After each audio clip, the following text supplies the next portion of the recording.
Are you tired of eating pasta from Windsor? Fix you up some nice homemade tortellini.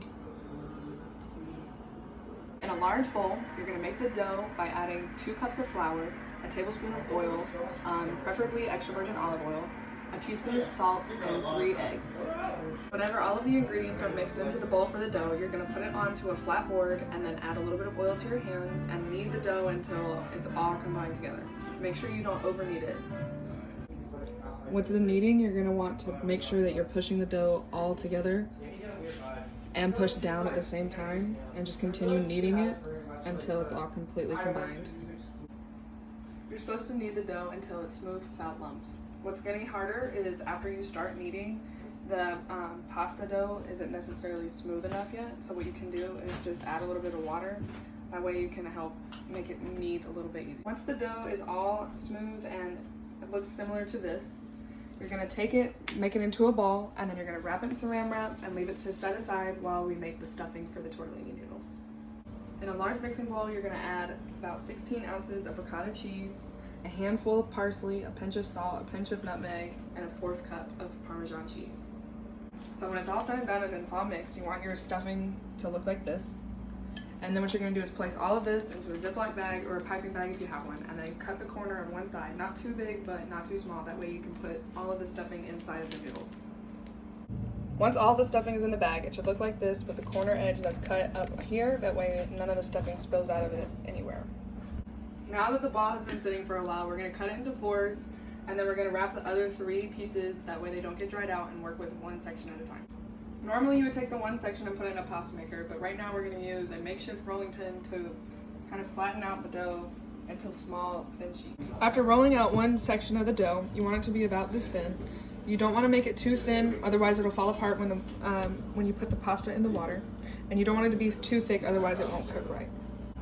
Once the dough has been put into a flat sheet like this, you're going to cut it into a rectangle, and then cut that rectangle into small squares.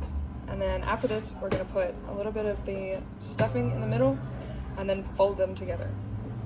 In order to get the noodle shape, we're going to take water, put it around all the edges, and then fold over. And once that's done, you're going to take a fork and just press down the edges. That way everything stays in place. Once you have all of the pasta look like this, with all of the edges stamped down, you're going to want to take a little bit of water and go over the tops to keep the pasta from getting dry. And then we're going to take the pasta noodles and we're going to put them in boiling water. Once your water gets to a rolling boil, you can add some of your noodles like we have in here. I add some olive oil to keep the noodles from sticking together, and then a couple seasonings such as garlic powder and salt. That's personal preference, you don't have to. It just lets a little bit of flavor get infused into the noodles. What we're going to do is watch the noodles until they start to float to the top, and then I'm going to remove the noodles that are at the top and set them to the side to make sure that all the noodles are cooked evenly. What we're doing now is browning the hamburger meat. I add some salt, pepper, and some onion powder just to give it a little bit of flavor. What you want to make sure you don't do is overcook the burger meat, and also not undercook the burger meat. So I would say about 10 minutes of stirring it on a medium-low simmer. What we're going to do after the meat is finished is we're going to put it in the strainer. That way we can get rid of all the grease. I make sure I put a bowl underneath to catch the grease. That way you don't put it on your sink because it'll clog it up later. So we're just going to strain all of that, and then we're going to combine everything into our pan in just a second. Okay. So once the burger meat is strained, I take a paper towel and kind of squeeze the meat. That way you can get some of the extra grease out. And then what we're going to do is we're going to add our tortellini noodles in with the meat. We're going to add 2 jars of Alfredo sauce.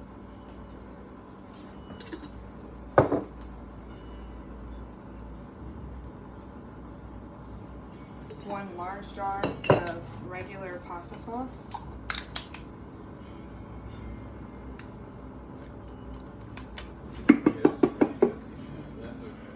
And then we're going to add this entire bag of mozzarella. And we're going to stir everything up, and then we're going to top it with some more cheese. So now that everything is mixed inside, it should look something like this. And what we're going to do is we're going to take the rest of another mozzarella bag, and we're going to top it off on the top of everything, just spreading it out everywhere. That way you can get a nice melted cheesy look on top.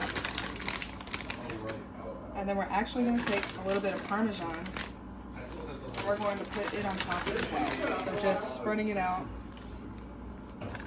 all over the top. And we're actually going to use this entire bag, which is about 6 ounces, so a little more than a cup. And we're just going to spread it out on the top. And then we're going to pop this in the oven at 350 for about 30 minutes, or until all the cheese is melted on top. After about 30 minutes, you want to pull out your dish, and it should look something like this. The cheese nice and melted. Some of the cheese isn't going to melt because of the Parmesan, but this is what you want to look like. And then all you're going to do is bowl it up and enjoy.